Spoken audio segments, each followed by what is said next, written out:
तो देखिए illustration number 22 देख रहे हैं। 22 में वैसे तो कई चीजें इजी हैं, बट एक दो पॉइंट है उनको तो अपन को देखना पड़ेगा। ये क्वेश्चन एग्जाम में आपका आ चुका है। The company purchase a car for 5 lakh on 1 जुलाई 2015, और कार को बेचा गया, उसी को बेच दिया गया, मतलब कंपनी ने कार सौरभ को ही बेच दी। ठीक है, तो ये होती है एसेट्स। एसेट्स पे क्या डेप्रिसिएशन की रेट्स होती हैं। वो डेप्रिसिएशन के रेट जो हैं वो आपको याद करनी पड़ेंगी, और वो डेप्रिसिएशन के रेट मैं आपको बता रहा हूँ। आप नोट्स में पेज नंबर 7 पे देखिए, नीचे एक बॉक्स दे रखा है, वहाँ डेप्रिसिएशन की रेट दे रखी है, और वहाँ पॉइंट नंबर 2 में लिखा है मोटर कार पे 20% है, और कंप्यूटर में वैसे 50% है। ये दोनों WDV हैं। अब हमें ये देखना पड़ेगा कि हमको इस कार को यूज करते हुए कितना टाइम अपना हो चुका है। तो हमने इसको खरीदा था 1 जुलाई को, 1 जुलाई 2015 को, और हमने इसे बेचा है 2 मई को। तो यहाँ 2015 से चालू करें तो 2016, जुलाई 2016, जुलाई 2017, जुलाई 2018 और जुलाई 2019 नहीं आई। यानी 3 साल कुछ महीने हुए, तो महीने तो कंसीडर ही नहीं करने। डेप्रिसिएशन जब लगाओ तो महीने कंसीडर नहीं करना। उस पॉइंट में ऊपर ऊपर लिखा है इग्नोर मंथ्स करके, इसलिए मंथ इसमें कंसीडर नहीं किए जाते। तो 3 साल हुए हैं, और 1,50,000 की आपकी कार है, सॉरी 5 लाख की आपकी कार है। अब 5 लाख की कार पर आपका डेप्रिसिएशन की रेट दे रखी है 20% WDV, तो 20% लेस होगा तो ये बचेगा 4 लाख, 1 साल का डेप्रिसिएशन। फिर 20% लेस होगा तो ये बचेगा 3,20,000, ये हो गया 2 साल का डेप्रिसिएशन। फिर 20% लेस होगा तो 64 लेस हो जाएगा, तो ये बचेगा 256। तो 256 की जो है वो आपकी कार आज की डेट में है, और इसको ये कार 150 में ही मिल गई। सौरभ को ये कार 150 में मिल गई, एम्प्लॉयर ने इसको 150 में बेच दी। तो गवर्नमेंट कहेगी कि देखो आपको फायदा हो गया। बुक वैल्यू जिस कार की 2,56,000 रुपए है, वो कार आपको 150 में मिल गई, तो आपको 1,06,000 का फायदा हो गया। तो ये 1,06,000 रुपये हम आपकी इनकम मानेंगे, और benefit by the sale of car 1,06,000 रुपये आपके लिए टैक्सेबल होगा। देखिए यहाँ पॉइंट नंबर 3 में लिखा है the company gave him gift of 4,500 on his birthday. तो एक गिफ्ट दिया गया, तो कंपनी अपने एम्प्लॉई को गिफ्ट दे रही है। और ऐसा आप देख सकते हैं नोट्स में पेज नंबर 5 पर नीचे ही नीचे ये टैक्स फ्री परक्यूजिट में 5,000 रुपए तक के गिफ्ट आपके एग्जाम्प्ट होते हैं, इसलिए ये तो 4,500 ही है। ये पूरा का पूरा आपका एग्जाम्प्टेड हो जाएगा, इस पर कोई टैक्सेबिलिटी जो है वो नहीं होगी। Then he made the personal purchase of 15,000 on his credit card. ठीक है, the amount with annual fee of 2,000 was paid by the company, और कंपनी ने इसका ये पेमेंट किया 15,000 का तो परचेजेस का, और एनुअल फी 2,000 की, ये 17,000 का पेमेंट किया। तो भाई ऐसा है कि क्रेडिट कार्ड कंपनी का था, कंपनी के नाम से था, पेमेंट आपने अपनी काम कर ली तो आपको तो फायदा हो गया। तो ये 17,000 रुपये गवर्नमेंट आपका इस पर टैक्सेबल मानेगी। तो benefit by the way of payment of credit card 17,000 रुपये आपके लिए एज इट इज टैक्सेबल हो जाएंगे। आगे है the company pays the bill of telephone 15,000, the telephone by install in his house. 15,000 का टेलीफोन का इसमें दिया गया है, पर टेलीफोन फैसिलिटी आपका एग्जाम्प्ट होती है। आप नोट्स में पेज नंबर 5 पर टैक्स फ्री परक्यूजिट में पॉइंट नंबर 2 देख सकते हैं, टेलीफोन और मोबाइल फैसिलिटी आपकी जो है वो एग्जाम्प्टेड है। आगे है the company has given A housing loan 5 lakh का इसको लोन दिया 6.45% पर। ठीक है, 1 अगस्त को, और ये 15 सालों में पे करना है। रीपेमेंट जो है 1 अप्रैल 2020 से स्टार्ट होगा, तो हमारे साल में तो नहीं, हमारे साल के तो बात बाहर निकल गया। और SBI की रेट 8.9% है, और इसको ये रेट मिल गया 6.45 पे। तो जो डिफरेंस है वो 2.45 का है, तो ये आपको बेनिफिट हो गया। तो 5 लाख पर 8 महीने का, 8 महीने का क्यों, क्योंकि 1 अगस्त को लोन जो है वो लिया गया है, और इसको जो चीज़ अगर ये बैंक से लेता तो 8.9% पे मिलती, अभी इसको 6.45 पे मिल गई, तो इसको 2.45 का बेनिफिट हो गया। 5 लाख का 2.45% 8 मंथ के लिए, ये होता है आपका 8,167, ये आपका यहाँ टैक्सेबल होता है। इसके अलावा he is allowed to use laptop owned by the company. Company ने इसको एक लैपटॉप यूज करने के लिए दिया हुआ था, which was purchase on this for 90,000। तो देखो कंप्यूटर और लैपटॉप फैसिलिटी जो है वो आपकी एग्जाम्प्ट होती है। आप टैक्स फ्री परक्यूजिट में पॉइंट नंबर 7 देख सकते हैं, लैपटॉप एंड कंप्यूटर फैसिलिटी, तो ये आपकी एग्जाम्प्टेड है, ये टैक्सेबल नहीं होगी। He is also use to video camera of the company which was purchase for 50,000, 50,000 में, और 1 जुलाई 2016 से ये उसका यूज कर रहा है, मतलब 1 जुलाई 2016 को परचेज किया था कंपनी ने। This camera was purchase by him. अच्छा, फिर इसने क्या किया, वो कैमरा इसको ज्यादा ही पसंद आ गया, इसने कंपनी से 1 नवंबर को खुद खरीद लिया। कितने रुपए में? 9,000 रुपए में। पहली बात तो आप कंपनी का कैमरा यूज कर रहे हो तो 1 अप्रैल 2019 जो कि इस साल का है, तो उसके आपने कितने महीने तक यूज किया? आपने 1 नवंबर को खरीद लिया, तो 1 अप्रैल से 1 नवंबर, 1 अप्रैल से 1 नवंबर ये आपके होते हैं 7 महीने। तो 7 महीने आपने उस कैमरे को यूज किया, तो 7 महीने आपके लिए टैक्सेबल होगा यूज करने के लिए। तो अगर ये फर्नीचर वैल्यू के पॉइंट ऑफ व्यू से उसको समझ लो, इसमें आपने कैमरे का यूज किया है और ये कैमरा था 50,000 का, और जब भी आप कोई इलेक्ट्रॉनिक आइटम एम्प्लॉयर का यूज करते हैं तो उस पर 10% टैक्सेबल होता है। तो 50,000 का 10%, और वो भी कितने महीने के लिए? वो आपके 7 महीने के लिए, 7/12। तो ये आपका आ जाएगा 2917। तो ये वीडियो कैमरा फैसिलिटी इसने यूज की है। फिर इसने यही कैमरा खरीद लिया 9,000 में। अब आपको देखना पड़ेगा कि कैमरे पे डेप्रिसिएशन कितना लगा होगा। तो कैमरे पे डेप्रिसिएशन की रेट आप पेज नंबर 7 पे देख सकते हैं। कंप्यूटर और मोटर कार तो दे रखी है, अदर पे 10% SLM है। तो आपको देखना पड़ेगा 1 जुलाई 2016 को खरीदा था और यहाँ 1 नवंबर 2019 से, तो 3 साल और कुछ महीने, 4 महीने के आसपास, 3 साल 4 महीने आपने यूज किया है। तो आपको तो मंथ तो इग्नोर कर देना है, 3 साल का डेप्रिसिएशन लगाना है। 50,000 का आपका कैमरा है, 50,000 का आपका कैमरा है, और 10% SLM लग रहा है। SLM यानी स्ट्रेट लाइन मेथड, 1 साल, 2 साल, 3 साल। तो ये अब हो गया 35,000, और 35,000 का कैमरा कंपनी ने इसको 9,000 में दे दिया। तो गवर्नमेंट कहेगी देखो कैमरे की वैल्यू 35 थी, आपको तो 9 में ही मिल गया, तो आपको तो फायदा हो गया 26,000 का। 35 माइनस 9, तो ये 26,000 रुपये जो हैं वो आपके यहाँ टैक्सेबल हो जाएंगे। देन आपकी ये निकल जाएगी ग्रॉस सैलरी। ग्रॉस सैलरी या 50,000 दोनों में से जो कम हो तो 50,000 का स्टैंडर्ड डिडक्शन मिल जाएगा, और आपकी taxable income from house property आ जाएगी 524,084। देखिए एग्जाम्पल नंबर 24 में एजुकेशन फैसिलिटी की बात की गई है पॉइंट नंबर डी में, कि his 1 son and 1 sister employer के स्कूल में ही पढ़ रहे थे। द मंथली एक्सपेंसेस एम्प्लॉयर जो कर रहा था उन पे 1,000 रुपये कर रखा था। बट अगर वो किसी वहीं के लोकल किसी सिमिलर स्कूल में भेजता तो उसके 800 रुपये टैक्सेबल होते हैं। तो नॉर्मली क्या होता है, जो एम्प्लॉयर तो क्या पता 2 रुपए में पढ़ा दे, अपन को उससे मतलब नहीं होता। हमको हमेशा ये चेक करना पड़ता है इस कंडीशन में कि यदि बच्चा या रिलेटिव जो भी हैं वो एम्प्लॉयर के स्कूल में पढ़ रहे हैं, तो उस कंडीशन के अंदर आपको उसी टाइप के सिमिलर लोकेलिटी के अंदर स्कूल की फीस कितनी होती है वो आपकी इनकम मानी जाएगी, उस पर टैक्स लगेगा। लेकिन उसमें भी 1,000 रुपए तक एग्जाम्प्ट है, इसके तो 800 रुपये लगते, तो ये पूरा का पूरा एग्जाम करा दिया जाएगा। इसीलिए लिखा है free education facility to son not exceeding 1,000, that's why ये आपकी टैक्सेबल नहीं हुई है। देखिए पॉइंट नंबर जी में कहा गया a sum of 6,400 paid by the employer voluntarily by the way of tax on the non monetary facility given to employ. ध्यान दें, पहले ये आपका टैक्सेबल होता फ्रिंज बेनिफिट टैक्सेस के नाम से था, FBT, फ्रिंज बेनिफिट टैक्सेस के नाम से टैक्सेबल होता था। लेकिन अभी पिछले 3-4 सालों से गवर्नमेंट ने ही हटा दिया है। ये जितनी भी नॉन मॉनेटरी फैसिलिटी है ना, ये वाली गार्डनर, स्वीपर, वॉचमैन, ये सब नॉन मॉनेटरी फैसिलिटीज कहलाती हैं। इन पे वो टैक्स है, तो इन पे टैक्स देने की जिम्मेदारी उसकी खुद की है, इसमें एम्प्लॉयर का कोई लेना देना नहीं है। तो ये 6,400 इसके लिए टैक्सेबल नहीं होंगे। इसके लिए क्लेरिफिकेशन पॉइंट नंबर 6 में दे भी रखा है, the tax paid by the employer in respect of non monetary facilities provided to employ shall not be deemed to be the payment of obligation. ये हमारी एम्प्लॉय की रिस्पॉन्सिबिलिटी नहीं है, and therefore it shall not be taxable, इसलिए taxable नहीं होगा। Hence no adjustment has been made, it shall be. हाँ, ये टैक्स का जो बेनिफिट है ये एम्प्लॉय को जरूर मिलेगा, जब वो टैक्स लायबिलिटी कैलकुलेट कर रहा होगा तब उसको 6,400 रुपये टैक्स कम पे करना पड़ेगा, क्योंकि इन फैसिलिटीज के ऊपर टैक्स ऑलरेडी पे किया जा चुका है। तो टैक्स लायबिलिटी के अंदर इसका यूज हो जाएगा, अभी इसका कोई यूज नहीं होगा।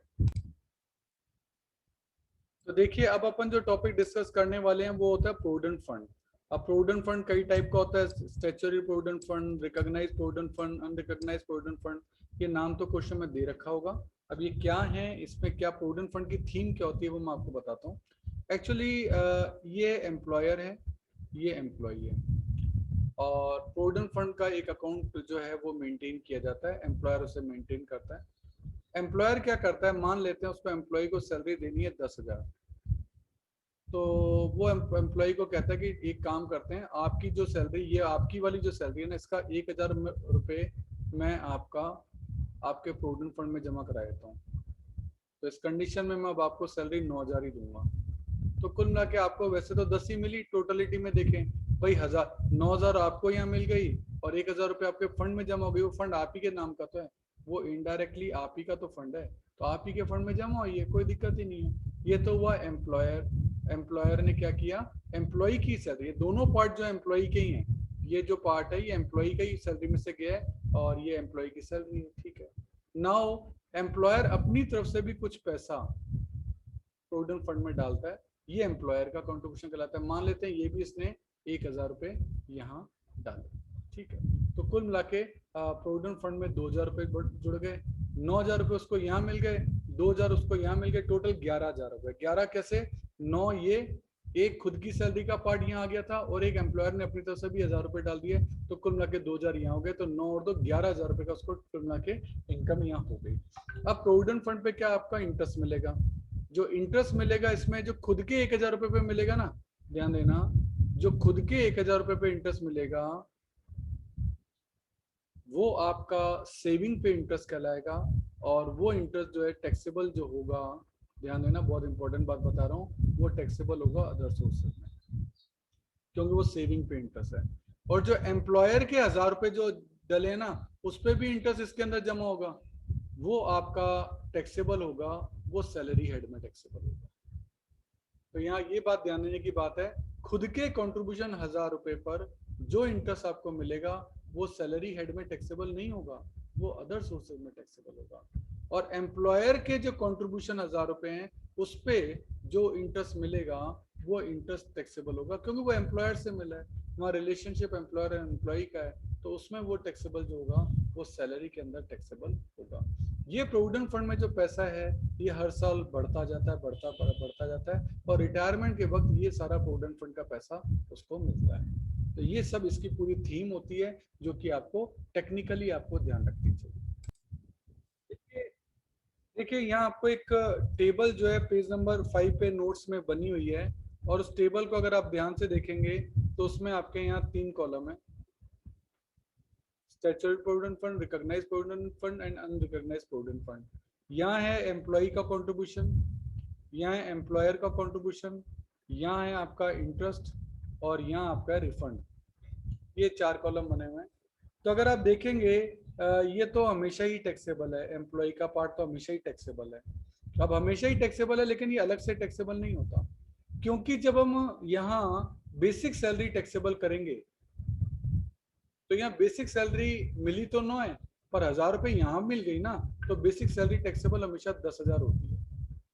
बेसिक सैलरी जब आप लिखेंगे क्वेश्चन में, कहाँ, जब आप क्वेश्चन में यहाँ बेसिक सैलरी लिखते हैं तो पूरी बेसिक सैलरी लिखते हैं, तो उसके अंदर वो 1,000 रुपये तो आ गए। तो इसीलिए बेसिक सैलरी में ये 1,000 शामिल है, कौन से वाले, ये वाले 1,000। तो ये 1,000 तो अब टैक्सेबल हो नहीं सकते क्योंकि वो तो बेसिक सैलरी के अंदर इंक्लूडेड है, तो इंक्लूडेड है तो टैक्सेबल अपने आप ही हो गए ना। इसलिए एम्प्लॉय का कंट्रीब्यूशन कभी अलग से टैक्सेबल नहीं किया जाता क्योंकि वो बेसिक सैलरी के अंदर इंक्लूडेड होता है। तो ये है ऑलरेडी इंक्लूडेड, वहां लिख देना नोट्स में, already included in basic salary. इसको अलग से टैक्सेबल जो है वो आपका नहीं किया जाएगा, उसको अलग से टैक्सेबल जो है वो आपका नहीं किया जाएगा। ये बात अपन को ध्यान रखनी है, ये बात अपन को ध्यान रखनी है। अब बात है एम्प्लॉयर की। एम्प्लॉयर का यहाँ तो टैक्स फ्री है, यहाँ भी टैक्स फ्री है, यहाँ लिखा है 12% तक टैक्स फ्री है।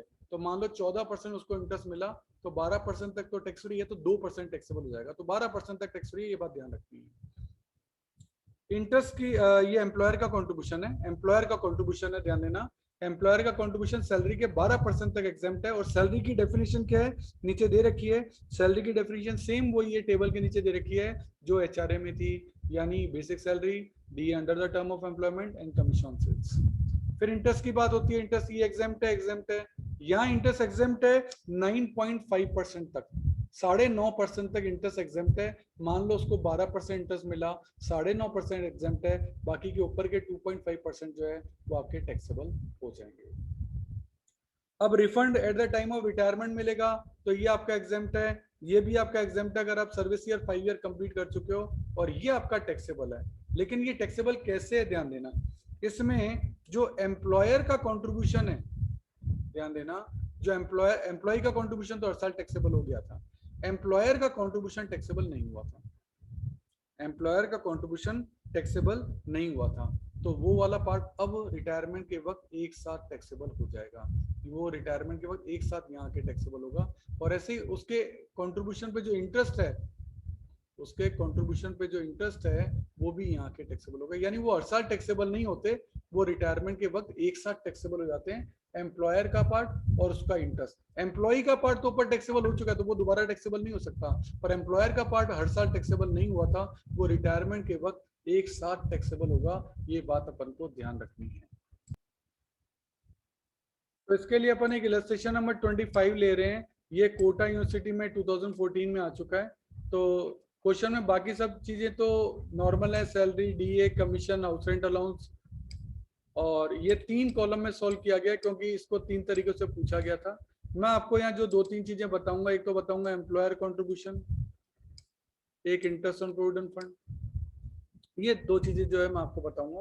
तो देखिए, एम्प्लॉयर कंट्रीब्यूशन की बात करें तो एम्प्लॉय का कंट्रीब्यूशन तो सैलरी के अंदर इंक्लूडेड है, तो एम्प्लॉय की जो कंट्रीब्यूशन वो तो कभी कंसीडर ही नहीं होगा, ये लाइन तो बेफालतू दे रखी होती है, ये तो ऑलरेडी बेसिक सैलरी में इंक्लूडेड है, तो ये तो कभी अलग से कंसीडर करना ही नहीं। हमको जो बात करनी है वो एम्प्लॉयर के कंट्रीब्यूशन की करनी है, और वो इन दोनों कॉलम में आपका एग्जेम्प्ट है, वो टैक्सेबल हो नहीं सकता। तो चेक कर लो, एम्प्लॉयर में ये दोनों के दोनों आपके एग्जेम्प्ट हैं, चेक कर लो। अब बात रही बीच वाले कॉलम की, तो बीच वाले कॉलम में आपको कहा गया था 12% तक, सैलरी के 12% तक एग्जेम्प्ट है, तो सैलरी के 12% तक एग्जेम्प्ट, और सैलरी की डेफिनेशन यहाँ थी बेसिक सैलरी और DA under the term and commission on sales आपको दे रखा है। अब डीए अंडर द टर्म है या नहीं वो आपको क्वेश्चन में देखना पड़ेगा। देखिए,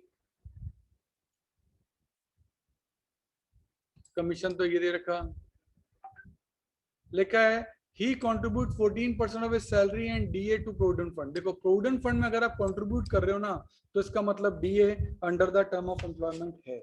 इस लाइन को वापस से देखो, ये बात मैं आपको कंफर्म करूंगा नोट्स में, पेज नंबर 3 में जो एचआरए का पॉइंट दिया था उसमें ये बात लिखा था, नोट नंबर 6 के अंदर, DA is under the term of employment when it is contributed to provident fund, यानी प्रोविडेंट फंड में यदि डीए कंट्रीब्यूट किया गया है तो इसका मतलब वो अंडर द टर्म है। तो यही लाइन तो यहाँ लिखी हुई है कि डीए प्रोविडेंट फंड में कंट्रीब्यूट किया गया है, इसका मतलब वो अंडर द टर्म है, तो डीए भी आपको लेना है।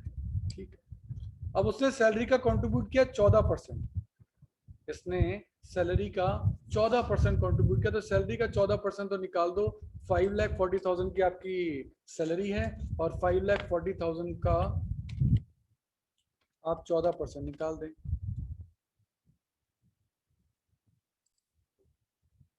तो सैलरी और डीए दोनों कंट्रीब्यूट करते, सैलरी और डीए दोनों को जोड़ो, 540 पर 60,000 दैट इज 6 लाख, 6 लाख का 14% आपका होता है 84,000, ध्यान देना, 6 लाख का 14% 84,000 आपने कंट्रीब्यूट किया है।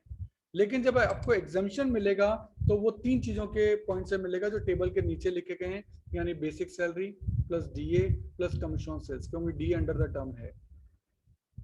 तो ये हो गया 6,60,000, और 6,60,000 का 12% तक आप एग्जाम कर सकते हैं, तो 6,60,000 का 12% आपका होता है 79,200, इतना तो आपका एग्जाम है, इतना तो आपका एग्जाम है। रिमेनिंग जो है वो 4,800 आपके लिए टैक्सेबल हो जाएगा। तो ये जो हमने निकाला, ये निकाला 6 लाख का 14%, और एग्जामिशन जो दिया वो हमने दिया 6,60,000 का 12%। तो ये बात ध्यान रखने की है, जब कंट्रीब्यूशन हुआ था तब हुआ था सैलरी एंड डीए का, इसलिए यही दोनों पॉइंट लिए, और जब एग्जामिशन मिलता है तो इन तीनों का मिलता है, तो फिर वहां तीनों पॉइंट 660 का 12%। तो इस तरीके से ये आपका टैक्सेबल हो गया। अब इंटरेस्ट की बात करते हैं, तो क्वेश्चन में इंटरेस्ट के लिए भी लिखा हुआ है, चेक करें, लिखा है आपको interest credited to provident fund 15% per annum, जो कि हो रहा है 30,000 रुपए, 30,000 रुपए का इंटरेस्ट इसको मिला 15% के हिसाब से। अब हम जानते हैं इंटरेस्ट का कॉलम यहाँ और यहाँ तो एग्जेम्प्ट है, केवल बीच वाले कॉलम को ही देखना है, और बीच वाले कॉलम में 9.5% तक एग्जेम्प्ट है। तो देखो इसको मैं दो तरीके से निकाल सकता हूँ। मुझे ये पता है कि टोटल इंटरेस्ट जो मिला है वो 30,000 रुपये मिला है, और तो 30,000 जो है वो है 15% के हिसाब से। तो बताओ 9.5% के हिसाब से कितना होगा, तो ये निकल जाएगा 19,000, इतना एग्जाम्प्ट हो जाएगा। 30 में से 19 गया, 11,000 आपका टैक्सेबल हो गया। या मैं दूसरे तरीके से निकालूं, 30,000 जो है वो तो 15% है। अब मुझे ये पता है कि 9.5 तक एग्जाम्प्ट है, 15 में से 9.5 तक एग्जाम्प्ट है, तो टैक्सेबल कितना हो गया 5.5। तो 5.5 कितना होगा, मैं डायरेक्ट ही निकाल सकता हूँ। 30,000 जो है वो 15% है, तो बताओ 5.5 कितना होगा। इसका फॉर्मूला भी आप बना सकते हो कि जितना आपको इंटरेस्ट रिसीव हुआ इंटू रेट माइनस 9.5। तो ये फॉर्मूला भी बन जाएगा। बाकी यूनिटी सिस्टम से तो फॉर्मूला बनाने की जरूरत ही नहीं है, डायरेक्ट दिया जाता है आंसर, कोई दिक्कत ही नहीं है। इस तरीके से ये आपकी ग्रॉस इनकम फ्रॉम सैलरी जो है वो आपकी निकल जाएगी। स्टैंडर्ड एक्शन सब में से 50,000 आपका लेस हो जाएगा और टैक्सेबल इनकम निकल जाएगी। मुद्दे की बात यहाँ ये है कि सबसे इंपॉर्टेंट जो पॉइंट है ना वो इसमें है रिकॉग्नाइज प्रूडेंट फंड। इसी में सारी कैलकुलेशन आएंगी आपकी। ये बाकी दोनों तो एग्जामिशन में चलते हैं, तो इनमें तो कोई दिक्कत ही नहीं है। सबसे ज्यादा दिक्कत जो आएगी वो रिकॉग्नाइज प्रूडेंट फंड में आएगी। उसका रूल आपको याद रखना है कि यहाँ एम्प्लॉयर के कंट्रीब्यूशन में आपको 12% तक एग्जाम्प्ट होता है, और इंटरेस्ट की बात करें तो फिर इंटरेस्ट जो है वो आपका 9.5% तक एग्जाम्प्ट होता है। एक्सेस जो भी इंटरेस्ट होगा वो आपका यहाँ टैक्सेबल हो जाएगा।